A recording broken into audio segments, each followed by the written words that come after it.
IBS यानी कि gut brain interaction का डिसऑर्डर, जिसको प्रीवियसली मोटिलिटी डिसऑर्डर कहा जाता था गैस्ट्रो इंटेस्टाइनल ट्रैक्ट का। तो IBS जो होता है वो 3 तरह का होता है बेसिकली, जिसमें आता है IBS C means constipation, IBS D means diarrhoea और IBS M मीन्स मिक्स्ड। तो ये तीनों ही वैरायटी IBS के अंदर मिलती है और आज हम स्पेसिफिकली बात करेंगे इरिटेबल बाउल सिंड्रोम C यानी कॉन्स्टिपेशन के बारे में। मैं हूं doctor Maan and you are watching true doctor care. So let's start the video.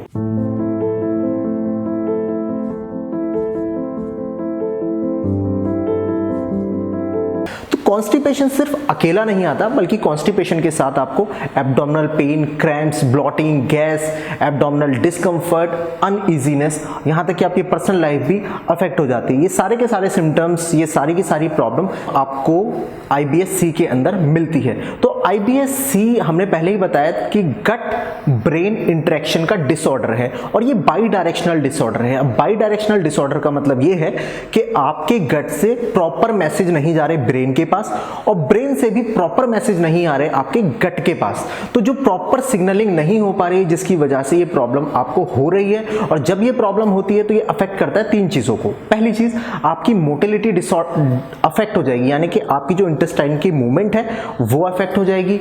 आपके इंटेस्टाइन की जो सिक्रीशंस हैं वो कम भी हो सकते हैं और ज्यादा भी हो सकते हैं। और आपकी इंटेस्टाइन की जो सेंसेशंस हैं वो भी कम हो सकती हैं और ज्यादा हो सकती हैं। तो आपको ये जानना बहुत जरूरी है कि ये किस तरीके से काम कर रहा है। अब हम IBS C के बारे में बात कर रहे हैं तो हमें यह भी पता होना चाहिए कि कॉन्स्टिपेशन के क्या क्या कारण होते हैं।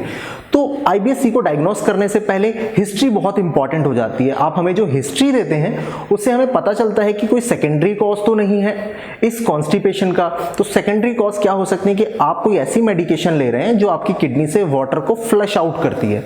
तो जब किडनी से वाटर फ्लश आउट होगा तो आपकी बॉडी वाटर को रिस्टोर करने के लिए आपकी इंटेस्टाइन से वाटर को एब्जॉर्ब करेगी और जब वाटर को एब्जॉर्ब करेगी, आपके सिक्रीशन को रिड्यूस करेगी, तो आपका जो स्टूल होगा वो कॉन्स्टिपेटिंग होगा, हार्ड होगा।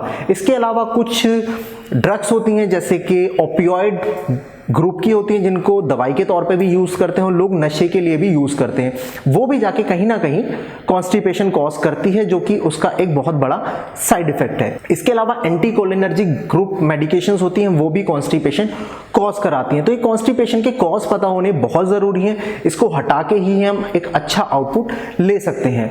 तो अब आगे बढ़ने से पहले हम जान लेते हैं रेड फ्लैग साइन क्या होते हैं। तो रेड फ्लैग साइन का मतलब ये होता है कि अगर ये साइन जो अभी मैं आपको लिस्ट में बताऊंगा, अगर ये साइन आपको आते हैं तो आपको देर नहीं करनी, डॉक्टर से टाइमली कंसल्ट करना है ताकि आप अपनी प्रॉब्लम को ठीक कर सकें और फिट रह सकें। तो पहला साइन ये होता है कि आपकी उम्र अगर 50 से ज्यादा है और तब आपको IBS C के सिम्टम आ रहे हैं या इरिटेबल बाउल सिंड्रोम के सिम्टम्स आ रहे हैं। तो इसके अलावा आपको वेट लॉस हुआ है जिसका कोई कारण नहीं पता, आप अच्छी डाइट ले रहे हैं, हेल्दी हैं, फिर भी आपको वेट लॉस हो रहा है लेकिन कारण नहीं पता। आपका जो रेक्टल पार्ट है वहां से ब्लीडिंग हो रही है या फिर वहां से कोई मांस का टुकड़ा बाहर आ रहा है, या फैमिली हिस्ट्री है आपकी कोलोरेक्टल कार्सिनोमा की, तो वहां पर भी आपको अर्जेंटली अपने डॉक्टर से कंसल्ट करना चाहिए कि कहीं ये कोई और प्रॉब्लम ना हो। अब हम इसको जानने के बाद अब हमें जानना है ब्रिस्टल स्टूल स्कोर क्या होता है। ब्रिस्टल स्टूल स्कोर टाइप 1 2 3 4 5 6 7 तक होता है और इसके अंदर स्टूल की कंसिस्टेंसी कैसी होती है ये पता करते हैं। जो टाइप 4 होता है वो सबसे अच्छा माना जाता है, सॉसेज शेप जिसको बोलते हैं, और ये नॉर्मली अगर आप हेल्दी हैं, आपको गट की कोई प्रॉब्लम नहीं है, तो आपका स्टूल स्कोर टाइप 4 होगा जो कि सॉसेज शेप होगा। और अगर ये नीचे की तरफ जाता है तो कॉन्स्टिपेशन होगा और ऊपर की तरफ आता है तो डायरिया होगा। तो जिन लोगों को टाइप 1 है यानी कि बहुत हार्ड स्टूल होगा, लंप शेप होगा, अगर आप स्टूल पास करेंगे तो आपके जो एनएस पार्ट है उसको डैमेज ज़्यादा करेगा, आपको प्रेशर ज़्यादा लगाना पड़ेगा और आपको दूसरी प्रॉब्लम्स भी हो जाएंगी। और अगर ये टाइप 4 से ऊपर जाता है 5 6 7, तो 7 में बिल्कुल डायरिया होगा, कोई भी सॉलिड पार्टिकल मौजूद नहीं होगा। इसलिए आपका जो स्टूल स्कोर हो, स्टूल टाइप हो, वो 4 रहे, 5 हो सकता है, 3 भी हो सकता है, उस रेंज में रहे तो चल जाएगा। लेकिन अगर ये ज़्यादा ही ऊपर नीचे होता है तो आपको डॉक्टर से कंसल्ट करने की ज़रूरत है। अब इसके बाद हम वापस अपने टॉपिक पर आते हैं IBS-C के। तो हमें डिफरेंशियल डायग्नोस करना है। डिफरेंशियल डायग्नोसिस का मतलब ये होता है कि IBS-C की तरह और भी बहुत सी बीमारियां होती हैं जो कि मिमिक करती हैं, तो हमें उन सबको रूल आउट करना है और अपने फाइनल डायग्नोसिस की तरफ जाना है। तो कार्बोहाइड्रेट इंटॉलरेंस हुआ, या फिर इन्फ्लामेटरी बाउल डिजीज हो गया, सीलियक डिजीज हो गया, जियार्डियसिस हो गया, ऐसी जो प्रॉब्लम है ये भी कुछ मिमिक करती हैं IBS-C की तरह। तो इनको हमें पता होना जरूरी है, उसको रूल आउट करके हम IBS-C का डायग्नोस करते हैं। अब फाइनल जो कि आउटकम है इस वीडियो का वो सिर्फ एक ट्रीटमेंट पर रुका हुआ है कि IBS-C का ट्रीटमेंट कैसे करें। तो वो बहुत सिंपल है। तो अब हम ट्रीटमेंट की बात कर रहे हैं, क्योंकि अल्टीमेट गोल जो है इस वीडियो का ट्रीटमेंट पर टिका हुआ है कि आप भी जानना चाहते हैं ट्रीटमेंट क्या है। तो सबसे पहले आपका जो स्टूल है वो हार्ड हो गया है। हार्ड क्यों हुआ है? क्योंकि पानी की कमी हो गई है। तो आप पानी ज्यादा पीजिए, लिक्विड डाइट इंक्रीज कर दीजिए। अब ये काम कैसे करेगा? लिक्विड डाइट जब आप लेते हैं तो ये एक तो फोर्स जनरेट करता है स्टूल को पास करने के लिए, स्टूल को सॉफ्ट करता है, आपको हाइड्रेटेड रखता है, और जब आप हाइड्रेटेड रहेंगे तो आपकी ओवरऑल बॉडी अच्छे से काम करेगी, हार्मोनल बैलेंस अच्छा होगा, एंजाइम अच्छे से बॉडी में फॉर्म होंगे, और जो ब्रेन और गट का जो एक्सिस है, जो इंट्रैक्शन चेंजेस हो रहे थे वो भी मेंटेन होते हैं और आपको बेटर फील भी होता है। इसके अलावा स्टूल हार्ड हुआ है तो आपको फाइबर डाइट इंक्रीज करनी पड़ेगी। जब आप फाइबर डाइट इंक्रीज करेंगे, स्पेशली इनसॉल्युबल और सॉल्युबल फाइबर के ऊपर हमारी सेपरेट वीडियो ऑलरेडी हमारे चैनल पर है, आप जाकर चेक कर सकते हैं। तो हमारा जो हमने बताया इनसॉल्युबल फाइबर इंक्रीज करना है, वो वाटर को रिटेन करेंगे, बल्क फॉर्म करेंगे और स्टूल को जल्दी पास करने में भी हेल्प करेंगे। इसके अलावा आपको सिंपल कार्बोहाइड्रेट को अवॉइड करना है। सिंपल कार्बोहाइड्रेट अपनी डाइट में नहीं लेने, जब भी लीजिए आप कॉम्प्लेक्स कार्बोहाइड्रेट की तरफ ही रहिए। फिर आपको लो फॉडमैप डाइट फॉलो करनी है। लो फॉडमैप डाइट के ऊपर भी सेपरेट वीडियो है, वो आप चेक कर सकते हैं।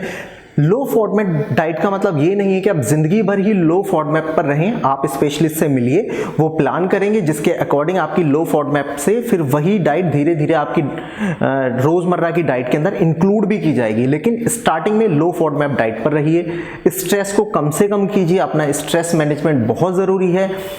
प्रीबायोटिक एंड प्रोबायोटिक भी डाइट में होना बहुत ज़रूरी है, क्योंकि प्रीबायोटिक और प्रोबायोटिक ये दोनों हमारे गट के लिए अच्छे होते हैं, डाइजेशन इंप्रूव करते हैं, इम्यूनिटी इंप्रूव करते हैं और आपकी ओवरऑल हेल्थ को भी अच्छा रखते हैं, इसलिए प्रीबायोटिक ज़रूरी है। अब एक जो मैं हर वीडियो में बोलता हूँ कि आपको एक्टिव रहना है और एक्सरसाइज ज़रूर करना है। अब इसका रोल क्या होगा इसके अंदर?